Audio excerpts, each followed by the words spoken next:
The term Hispanic and Latino refers to an ethnicity sharing the same common history, culture, and language. In my informative presentation, I will be discussing the Hispanic culture specifically. Hispanic countries today are characterized by having Spanish as their official speaking language. These countries include the Dominican Republic, Mexico, Colombia, Cuba, Spain, and 16 others. In the Hispanic culture, tradition, holidays, family, art, music, and even superstition is extremely important to the people of Hispanic cultures, including me. My family is originally from Mexico. I am a Mexican Native American background. So many of these cultures have been shared throughout my life with me and my family. Although there are some examples of the most interesting traditions that I have found, or that other Hispanics find very important, are piñatas. Although many of us who are not familiar or from a Hispanic background are familiar with piñatas, they are still often used at parties and celebrations. Piñatas are candy-filled objects, but many do not understand the meaning behind them. Piñatas are primarily used at birthday celebrations. When the piñata is broken, it symbolizes bringing in the new year. Piñatas decorated in brightly colored paper mache at children's birthday parties. People are blindfolded and take turns using a stick or a bat to break open the piñata and get the treats inside. This is a photo of a traditional piñata. Another tradition in the Hispanic culture is called 15 años, which translates into 15 years. For girls in Hispanic countries, the 15th birthday signifies the becoming of age. The family throws a big party called a quinceañera, where the girls wear a formal dress and receive many gifts from the family members. Common quinceañera gifts include tiaras, bracelets, and earrings. This is a photo of a formal, traditional quinceañera dress. A traditional quinceañera begins with a church ceremony, followed by a party with food, music, and dancing. This is one of the most common Mexican traditions. Another birthday tradition in the Hispanic culture is called La Mordida.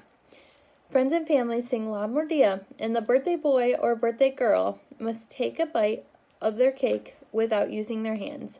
This generally results in a face full of cake. My favorite tradition that I wish the U.S. would adopt is called siestas.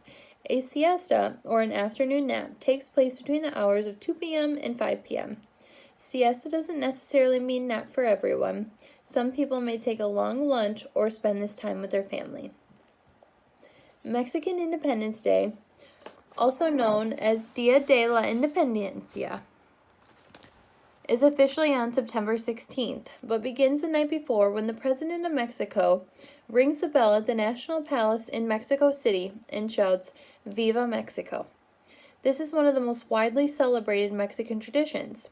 There is a national military parade every year on September 16th and to celebrate Mexico's independence from Spanish rule. People decorate their homes and they dress in the color of the flag. They throw confetti and hold parties where they feast in traditional foods. According to an article, Changing Faiths, Latinos and the Transformation of the American Religion, more than 2/3, or 68%, of Hispanics identify themselves as Roman Catholics. Because Hispanics are predominantly Catholic, Christmas is a very important holiday for the culture. Noche Buena is also known as Christmas Eve or the Good Night. This is a family event celebrated with a feast. Traditionally, families would have pork for dinner on this night. Dinner generally incorporates music and gifts, and many people also attend with their families Misa del Gall, or midnight mass, on this night. In the American culture, we have funerals. In the Hispanic culture, to celebrate a loved one passing, there is a day called Dia de los Muertos. Dia de los Muertos is a particularly significant holiday in Mexico, where it is observed on November 1st and November 2nd. Mexican traditions for Dia de los Muertos combine Catholic elements with Aztec rituals. People create altars in their homes with photos, foods, and other elements that link to the deceased. They also visit the graves of their loved ones, where they spend many hours or even several days. Art related to the holidays include skeletons enjoying life on the other side. This is a photo of traditional dress for people on this day. They paint their faces to look like the skulls enjoying life after passing. They wear formal dresses and tuxedos, and they wear many flowers. This is an example of what people set up at the altars for their loved ones. It includes flowers, pictures, and many candles. In America and other cultures, there are many reasons and things people believe to bring them bad luck. For example, Friday the 13th. But in the Hispanic culture, Tuesday the 13th is considered to be the unluckiest day of the year.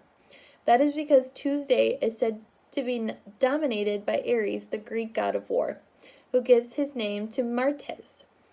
In Spanish, this is Tuesday. There is an old proverb that explains a superstition. On Tuesdays, don't get married, embark on a journey, or move away. This could mean bad luck. Many people are also familiar with dropping or spilling salt from a salt shaker. But in Mexico and Spain and other Spanish-speaking countries, la sal means bad luck or bad salt. Many people refuse to take a salt shaker. When it is handed to them, this is seen as receiving someone else's bad luck. Instead, you must place a salt shaker on the table within reach of the person who needs it. You may want to think twice before cutting your baby's hair. According to Spanish superstitions, cutting your baby's hair before he or she learns to walk may prevent them from ever doing so. Also, if you want your son or daughter to learn to speak Spanish, do not cut his or her hair before they turn 1. Food is an important role in identity.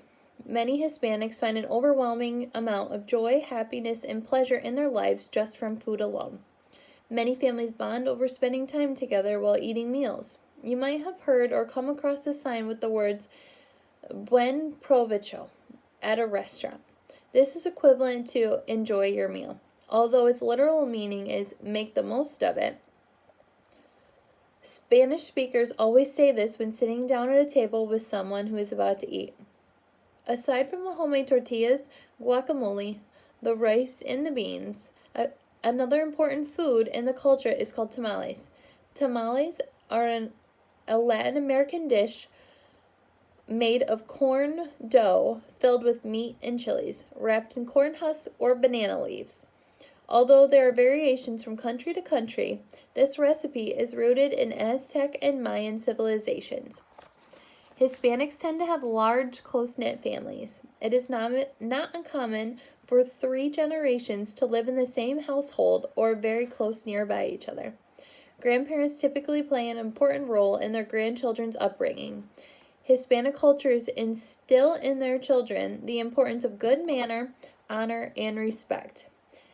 I am proud to be from ancestors of the Hispanic culture. There are strong family and personal values that I have learned from and that many others can too. I hope you all enjoyed learning about this culture as much as I did.